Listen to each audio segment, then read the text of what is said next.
आपल्यासोबत बोलण्यासाठी शिवसेना नेते आमदार संजय गायकवाड जे आहेत TV9 मध्ये आपलं स्वागत। ऐन सणासुदीच्या तोंडावरती एसटी कर्मचाऱ्यांनी पुन्हा एकदा संप पुकारलेला आहे। गणपतीचं आता काही दिवसांमध्ये आगमन होतंय, अनेकांची आता गैरसोय होताना पाहायला मिळते। नाही, हा संपाचं करण्याची खरोखर चुकीची वेळ आहे। एसटीच्या कर्मचाऱ्यांच्या मागण्यासंदर्भामध्ये आपण समजू शकतो की त्यांनी 6 महिने मागच्या वेळी जे काही आंदोलन केलं, 500-600 कर्मचाऱ्यांचे जीव गेले आणि एसटीवाल्यांचे पगार हा खरोखर म्हणजे चेष्टा करणार आहे। निराधारांना लोकांना जेवढी पेन्शन मिळते, काही लोकांना तेवढ्या प्रकारची पेन्शन त्याच्यापेक्षा कमी मिळते आणि म्हणून मुख्यमंत्री महोदय यांची आणि चर्चा करावी। एकनाथ शिंदे साहेब सकारात्मक निर्णय घेऊ शकतात असा विश्वास आम्हाला आहे आणि म्हणून कर्मचाऱ्यांनी जास्त ताणल्यापेक्षा चर्चेतनं मार्ग काढवा, जेणेकरून सणासुदीमध्ये लोकांना त्रास होणार नाही। आई बाबा होण्याचे स्वप्न अजून पूर्ण झाले नाहीत का? आई बाबा होण्याचे तुमचे स्वप्न पूर्ण करा अपोलो फर्टिलिटीद्वारे। मोफत सल्ल्यांसाठी कॉल करा 9953420359। दुसरीकडे पाहायला गेलं तर मागील काही काळामध्ये उद्धव ठाकरे यांनी असं म्हटलं होतं की महाविकास आघाडीने निवडणुकीला सामोरे जाताना मुख्यमंत्री पदाचा चेहरा ठरवावा। मात्र आज शरद पवारांचं एक वक्तव्य येत आहे की ते म्हणताय आमदारांच्या संख्याबळानुसारच मुख्यमंत्री पदाचा चेहरा ठरणार आहे। कुठेतरी आता उद्धव ठाकरेंची मागणी फेटाळलेली आहे शरद पवारांनी। उद्धव ठाकरेंना तर 1997 पासून मुख्यमंत्री व्हायचं होतं आणि मागच्या वेळेला त्यांनी मुख्यमंत्री होण्यासाठीच भारतीय जनता पक्ष आणि शिवसेनेची नैसर्गिक युती तोडलेली आहे आणि पवार साहेबांनी पण शिवसेना भाजपची युती तुटते म्हणून त्यांना मुख्यमंत्र्याकरता त्यांचा हात वर केलेला आहे आणि पवार साहेबांना जर संख्याबळाच्या भरोशावर ज्याची संख्या जास्त असेल त्याला मुख्यमंत्री करायचा होता तर 2004ला काँग्रेसपेक्षा राष्ट्रवादीचे आमदार जास्त असताना मग त्यांनी काँग्रेसचा का केला? मग ही तेव्हा अजितदादा होणार होते म्हणून ही दुटप्पी भूमिका त्यांनी का घेतली?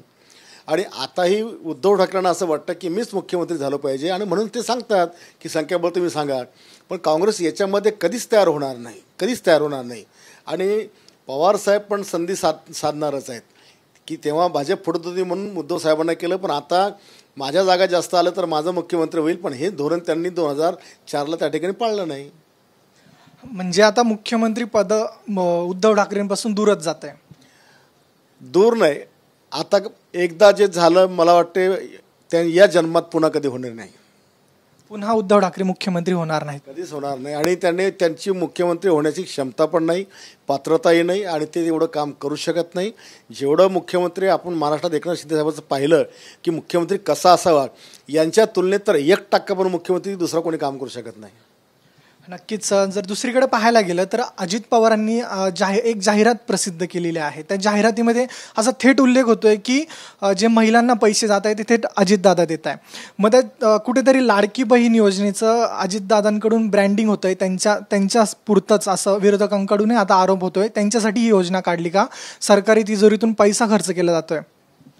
हे बघा, ही योजना मुख्यमंत्री एकनाथ शिंदे साहेब आणि भारतीय जनता पक्षाच्या पॉलिसीमधून आलेली आहे।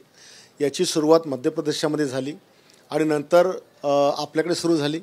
आता अजितदादाच काय, काँग्रेसवाले पण आणि उभाटाचे शिवसेनेवाले पण ते बोर्ड लावतात की लाडली बहीण योजनाचा लाभ घ्यावा, पण तिथे मुख्यमंत्री नाव टाकत नाही। काही आमदार आपापल्या मतदारसंघात सांगतात की माझी लाडकी बहीण आहे, 1,500 रुपये आमच्याकडं आमच्या माध्यमातून मिळतात आहे। जो तो त्याचं क्रेडिट घ्यायचा प्रयत्न करतो आहे आणि म्हणून त्यांच्या पक्षाच्या जागा वाढवण्याकरता ते त्यांच्या भागात तसं बोलणारच आहे, आम्ही आमच्या भागात तसं बोलणार आहे। पण अख्ख्या देशाला माहिती आहे की ही योजना एकनाथ शिंदे साहेबांनीच लॉन्च केलेली आहे। अजितदादा कुठेही मुख्यमंत्री या शब्दाचा उल्लेख करताना दिसत नाही। योजनेमध्ये कुठेतरी श्रेयवादाची लढाई आहे। नाही, आता तिघंही समन्वयाने काम करतात आहे, तिन्ही 2 उपमुख्यमंत्री आणि मुख्यमंत्री, आणि असं जर त्यांचा उल्लेख होत असेल तर त्यांनी उल्लेख केला पाहिजे, कारण की हा जो निर्णय आहे हा सामूहिक सरकारचा निर्णय आहे, कोणी एका पक्षाचा निर्णय नाही आहे।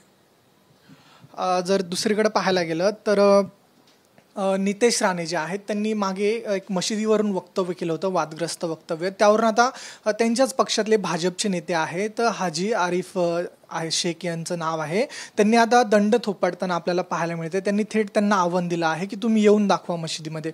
कुठेतरी आता महायुतीमध्ये बेबनाव दिसतोय। बघा, आपलं राज्य शांत आहे आणि कुठल्याही धर्माला भावना दुखतील धार्मिक स्थळावरून कोणीही वक्तव्य करायला पाहिजे नाही आणि अशा केल्यामुळे जर महाराष्ट्राचं स्वास्थ्य बिघडत असेल तर अशा गोष्टी टाळायला पाहिजे। आणि कोण्या धर्माबद्दल तर बोलणं, हे बघा, आमचं बाळासाहेबांनी आम्हाला हिंदुत्व शिकवलं, प्रबोधनकारांनी शिकवलं, पण आम्ही नकापासून केसापर्यंत हिंदुत्ववादी आहोत, पण आम्ही कोणाच्या समाजाचा धर्माचा द्वेष करणारे नक्कीच नसायला पाहिजे. हा ज्या दिवशी कोणा धर्माच्या नावाखाली या देशामध्ये काही वेगळं होत असेल तर मग निश्चितपणे आपण बोललं पाहिजे, पण प्रवृत्ती म्हणून, कारण कुठला धर्म वाईट नसतो आणि म्हणून असे वक्तव्य टाळले पाहिजे. निवडणुकीच्या तोंडावरती असे वक्तव्य येत आहेत, यावर आपण काय? हे टाळले पाहिजे. निवडणुकीच्या तोंडावर जातीवाद किंवा दंगली या राज्याला कधी परवडणार नाही आहेत आणि त्याच्या निवडणुकीच्या तोंडावर जर अशा प्रकारच्या गोष्टी घडल्या तर त्याचे रिझल्ट वेगळे जातात आणि म्हणून टाळलं पाहिजे. आधीच लोकसभेमध्ये आम्ही पाहिलं की दोन समाज असुरक्षिततेमुळे स्वतःला अनसेक्युर्ड समजल्यामुळं त्याने वेगळा निर्णय त्या ठिकाणी घेतला आणि अशा प्रकारे जर असे वक्तव्य झाले किंवा दंगली झाले तर लोक तशा प्रकारचे मग वेगळा मार्ग निवडतात आणि त्याच्यामध्ये पक्षाचं नुकसान होते. नक्कीच आता निवडणुका अवघ्या काही महिन्यांवरती आलेल्या आहे. मुख्यमंत्र्यांनी घोषणा केली आहे की नोव्हेंबरमध्ये निवडणुका होतील. तर दुसरी आता महाविकास आघाडी आणि महायुती यांचा तर सामना होणारच आहे. मात्र जरांगे पाटील देखील आता ठिकठिकाणी आपल्याला बैठका घेताना दिसत आहे. जरांगे पाटलांचं देखील आव्हान असणार आहे. हे बघा, आता जो तो आपल्या अस्तित्वाची लढाई लढणार आहे, परंतु मी तुम्हाला सांगतो की माझा 42 वर्षाचा अनुभव आहे. एकनाथ शिंदे साहेबांच्या कामावर राज्यातली तमाम जनता इतकी प्रचंड खुश आहे की पुन्हा एकदा शिवसेना भाजपचं सरकार या ठिकाणी येणार आणि किमान 200चा पल्ला आम्ही त्या ठिकाणी गाठणार. राहिला विषय कुठल्या संघटनांचा तर कोकण, मुंबई, उत्तर महाराष्ट्र, पश्चिम महाराष्ट्र आणि आमचा विदर्भ, इकडे त्या काही गोष्टींचा प्रभाव नाही आहे. मराठवाड्यातल्या काही जिल्ह्यामध्ये त्यांचा प्रभाव आहे आणि त्यांना न्याय मिळत असेल तर ते त्यांची लढाई लढतात आहे, पण आमच्या या बाकी 5 प्रांतामध्ये तसा काही इफेक्ट नाही आहे. नक्कीच धन्यवाद. तुम्ही आमच्याशी बातचीत केली. आपल्यासोबत होते संजय गायकवाडजी. कॅमेरा पर्सन हरिनेगीसह मी ऋतिक गणकवार, TV9 मराठी, मुंबई.